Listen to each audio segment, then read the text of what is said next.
A very big important news for all the NEET 2026 aspirants. As you all know, NEET 2026 correction window is going to be live now. और जितने भी doubts है, queries और क्या क्या changes हुए हैं, आप क्या क्या चेंजेस कर सकते हो, क्या क्या नहीं कर सकते हो, मैं इस वीडियो में अच्छे से समझाने वाला हूँ. So if you are new to the channel, please subscribe to my channel and if you have any query you can contact me on my Instagram handle @medicopathan. I will directly connect you. So आपको सबसे पहले मैं बता देता हूँ, notification आ चुका है जिसके अंदर आप जो है 12 मार्च 2026 से लेके 14 मार्च 2026 तक आप अपनी जितने भी पर्टिकुलर्स है चेंज कर सकते हो. वो क्या क्या चेंजेस करते हो. सबसे बड़ा शॉकिंग इस बार आया है कि आप अपना नाम चेंज नहीं कर सकते हो. जो भी आपका नाम है, आपने जो एक बार लिखा है उसके बाद उसको चेंज नहीं करा जा सकता है इस बार करेक्शन विंडो में. वरना CUET और कोई भी एग्जाम्स हो, सबके अंदर अलाउ होता है नाम चेंज करना. तो this is the new change in NEET 2026 correction window. आप अपना नाम चेंज नहीं कर सकते हो. ठीक है, ये मैंने आपको बता दिया. दूसरी चीज़ मैं आपको बता देता हूँ कि क्या क्या चीज़ें हैं. फीस के बारे में बच्चे पूछते हैं. तो देखो, फीस ऐसी बात है, अगर आप अपनी कैटेगरी चेंज करते हो तो आपकी फ़ीस लगेगी. अगर आप मान लो OBC आपने भरा था और अब आप चाह रहे हो कि मैं जनरल में भर दूंगा, तो आपको जो एक्स्ट्रा फीस है वो देनी पड़ेगी. आपने बाई चांस आपने उस समय EWS भरा था और आपका सर्टिफिकेट नहीं बन रहा है, बाई चांस कोई भी रीज़न है, और आप जनरल करना चाह रहे हो, तो जब आप EWS से जनरल करोगे तो आपको पैसे देने पड़ेंगे. तो ये थोड़े बहुत चेंजेस है. अदरवाइज अगर आप कोई भी पर्टिकुलर चेंज करोगे, नाम, एड्रेस, पता, रोल नंबर, एड्रेस, सब कुछ, उसके अंदर आपके पैसे नहीं लगेंगे. ये बात थी. तीसरी चीज़ है, एक टाइम फैसिलिटी है. आप ऐसा नहीं है, आप एक बार में जितने भी चेंजेस करने आप कर सकते हो, लेकिन एक बार आपने अगर सबमिट कर दिया तो उसके बाद आप चेंज नहीं कर सकते हो. जो हो गया वही डन एंड डस्टेड है.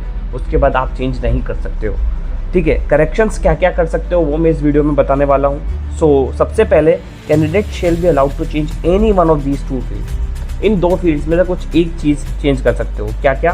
फादर नेम एंड क्वालिफिकेशन या ऑक्यूपेशन. या तो पापा का नाम और क्वालिफिकेशन ऑक्यूपेशन, और mother name and qualification occupation. Mother's name या क्वालिफिकेशन, दोनों को एक साथ चेंज नहीं कर सकते हो. या तो फादर का चेंज कर सकते हो या मदर का चेंज कर सकते हो. ये क्लियर बात करो.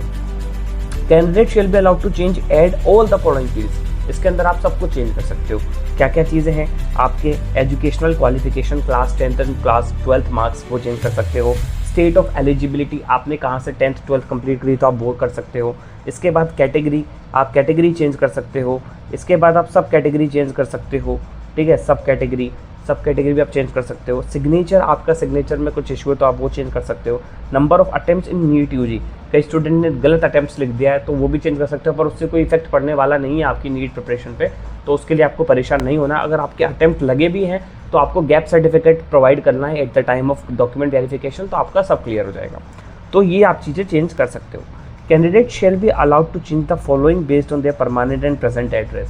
तो परमानेंट और प्रेजेंट एड्रेस को भी आप चेंज कर सकते हो. एग्जामिनेशन सिटी सिलेक्शन, तो आप जो एग्जामिनेशन सिटी सिलेक्शन है वो भी चेंज कर सकते हो. और इम्पॉर्टेंट बात ये है कि जो आपका परमानेंट और जो आपका टेम्प्रेरी रेजिडेंस है, आपको वहीं पर ही आपको सेंटर मिलने वाला है. ऐसा नहीं है कि आपको सेंटर कहीं और मिलेगा.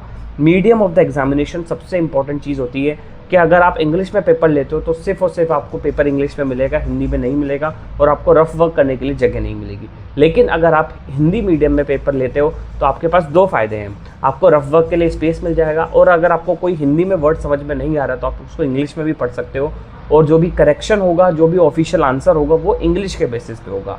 तो मैं सजेस्ट करता हूँ कि जो भी स्टूडेंट NEET 2026 के लिए एग्ज़ाम देने वाले हैं वो अपना मीडियम हिंदी रखें. मैंने भी अपनी नीट की प्रिपरेशन में पेपर हिंदी रखा था, बिकॉज मुझे स्पेस वर्क ज़्यादा मिला था और मैं अच्छे से उस पर क्वेश्चन कर पा रहा था क्योंकि मुझे स्पेस मिला. वरना इंग्लिश में क्या होता है, इधर लिखो उधर जाके रिप्लाई करो स्पेस वर्क में पीछे वाले पेपर पे, तो वो चीज़ से आप बच जाओगे. इसीलिए I suggest you to take only Hindi medium paper in NEET 2026. तो अगर आपका कोई डाउट है, क्वेरी है, you can personally contact on my Instagram handle @medicopathan or my telegram channel. Link is in the description. I'll connect you and I'll guide you. I hope this video will definitely helps you. So thank you so much for watching this video. If you like the video, please subscribe. All the best.